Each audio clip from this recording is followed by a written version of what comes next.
Dear students, numerical number 14.8 है। इसमें वो कहता है कि an incandescent light bulb with an operating resistance 95 ohm is labelled 150 watt. Is this bulb design for use in 120 volt circuit और 220 volt circuit. हमारे पास resistance given है 95, bulb की पावर जो है वो 150 वाट है और हमने ये फाइंड करना है कि इसकी वोल्टेज फाइंड करनी है कि ये वोल्टेज जो है वो 120 वोल्ट सर्किट के लिए या 220 वोल्ट के लिए। हमें इलेक्ट्रिक पावर का फार्मूला पता है, P is equal to I square R, और P इज इक्वल टू है आई होता है V over R ohm law के अकॉर्डिंग। तो आई स्केयर की जगह V square over R square, एक आर से एक आर कट गया, V स्केयर ओवर आर आ गया। दोनों साइड का हमने अंडर रूल ले लिया, ये V square is equal to P R है, दोनों साइड का अंडर रूल लिया तो P की जगह 150 95 और ये मल्टीप्लाई किया, जो आंसर आया उसका हमने अंडर रूल लिया तो 120 वोल्ट आ गया। तो इसलिए आपने लिखना है कि hence bulb is design for use in a 120 volt circuit. Question number 14.9 है, काफ़ी लेंथी न्यूमेरिकल है, ये कभी बोर्ड में आया नहीं है लेकिन मैं आपको करवा देता हूँ फिर भी, क्योंकि इसकी स्टेटमेंट बहुत ज़्यादा लेंथी है। इसमें वो ये क्या कहता है, ज़रा फोकस करें 14.9 कि a house is installed with. लेकिन इसका आपको एडवांटेज ये होगा कि अगर आपको न्यूमेरिकल समझ आ जाए तो आप अपने घर का इलेक्ट्रिसिटी का बिल जो है कैसे निकालते हैं वो आप खुद फाइंड कर सकते हैं कि मेरा मंथली बिल जो है वो कितना आया। इसमें आपके पास चार चीज़ें हैं, 10 बल्ब्स हैं, हर बल्ब की जो वो पावर है वो 60 वाट है और वो 5 घंटे जो है वो रोज़ाना चलता है। दूसरे ऑप्शन है 4 फैंस हैं, 75 वाट का जो फ़ैन होता है घरों में और वो 10 आवर्स जो है वो चलता है। अब टीवी जो है हर घर में मोस्टली एक ही होता है, 1 TV of 100 watt which use for 5 hour. एक टीवी जो है वो 5 घंटे जो है वो चलता है। इलेक्ट्रिसिटी जो आयरन है वो भी घर में एक है और वो 1000 वाट की और वो 2 घंटे जो है वो चलती है। तो कहता है अगर आपके पास एक यूनिट की जो कॉस्ट है वो 4 रुपीज़ हो तो आप बताएं कि मंथली जो है आपका जो इलेक्ट्रिसिटी का ख़र्चा आएगा वो कितना आएगा। अब वैसे तो अब यूनिट की कॉस्ट जो है वो ज़्यादा, लेकिन उसने आपके पास 4 लिखे क्योंकि बुक तो काफ़ी सालों से उन्होंने इसके स्टेटमेंट को चेंज नहीं किया, तो लिहाजा हम इसको फाइंड करते हैं। नंबर ऑफ बल्ब है 10, पावर ऑफ ईच बल्ब है 60, डेली यूजेज टाइम जो है वो 5 आवर्स है। ठीक है, इसी तरह फ़ैन है 4 है, पावर 75 है, 10 घंटे यूज़ है। इसी तरह टीवी एक है, पावर 100 वाट है और टाइम जो यूज़ का है वो 5 आवर्स है। इलेक्ट्रिक आयरन एक है, पावर उसकी 1000 वाट है और उसके बाद डेली यूजेज जो है वो डेली यूजेज आपके पास टाइम जो है वो 2 आवर्स है। यहाँ आपके पास जो इसका चलने का टाइम है, daily usages time is equal to आ गया डेली यूजेज टाइम जो आ गया वो 2 आवर्स आ गया।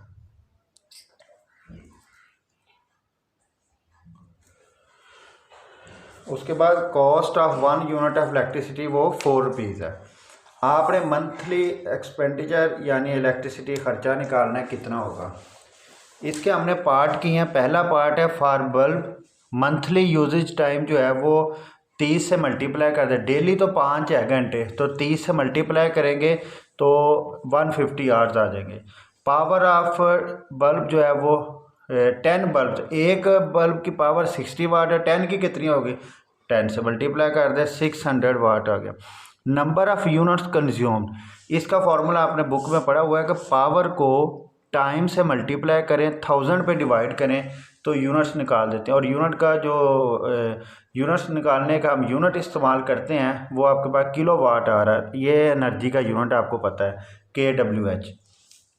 ये मल्टीप्लाई किया पी और टी को और 1000 पे डिवाइड किया 90 किलो वाट आ रहा है। इसको हमने इक्वेशन 1 कह दिया। देन आपके पास है for fan monthly usage time है 30 को 10 से, क्योंकि 10 घंटे डेली चलता है, 30 दिनों में कितना होगा, 30 से मल्टीप्लाई करेंगे 300 आवर्स आ गया। और एक फ़ैन की जो पावर है वो 75 है, तो 4 की कितनी आ जाएगी, 4 से मल्टीप्लाई कर दो।